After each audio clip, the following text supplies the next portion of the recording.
Polisayo nate mu mitwe gyaffe gye tukulongedde mawulire gaffe ag'olunaku olwaleero butereevu tugenda kutandikirako ekkololo omukulembeze w'eggwanga lyattu Uganda mu ngeri yennyinimu.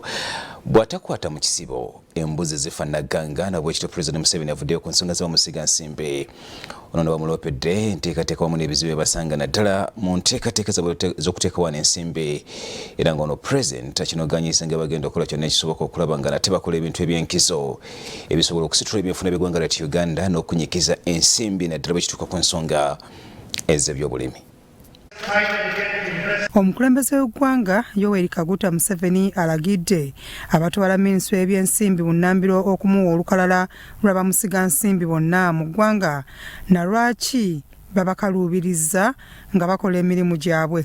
Asinzidde kololo mu nsinkano ne bamusiga nsimbi n'alagira bonna abakwatibwako okwetereeza.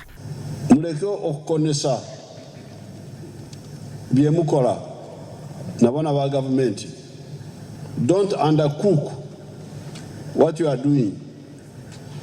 Because the milk sector, the one I gave you the example, because I was involved in that.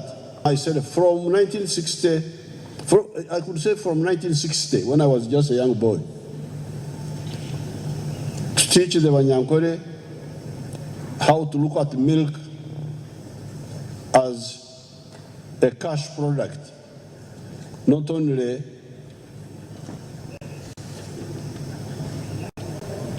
okukola ekida kyonka. Bamutegeezezza nti ensimbi n'ebintu ebibaweebwa tebituuka era abasabye okweyambisa ensimbi mu Uganda Development Bank okwekulaakulanya. Namanve, you gave me land, I found it was water. I used 100 million to fill the water. Then it started encouraged by big people.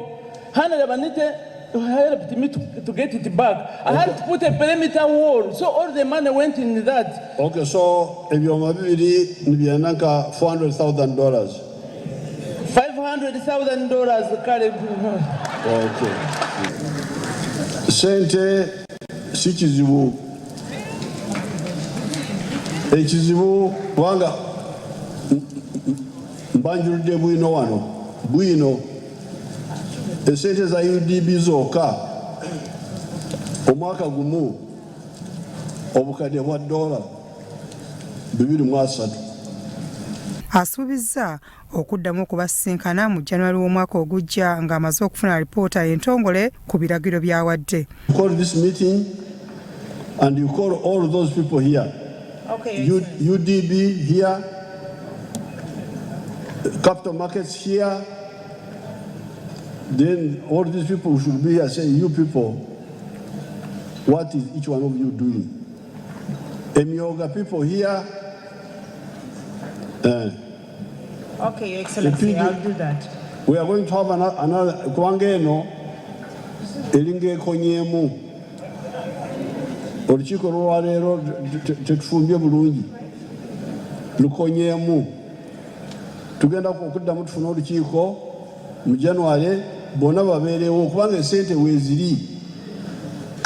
Minisita w'ebyensimbi Matya Kasaija naye yennyamidde olw'obulyake obulemedde mu bakungu ba gavumenti ababulankanya obusente bwasindika mu bamusiga nsimbi bano.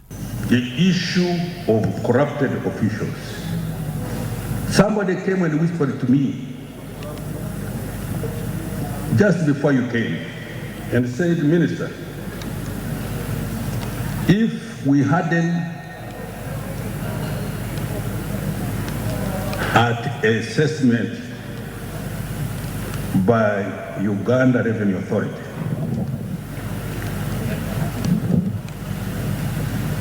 in order for them to do what the customer wants,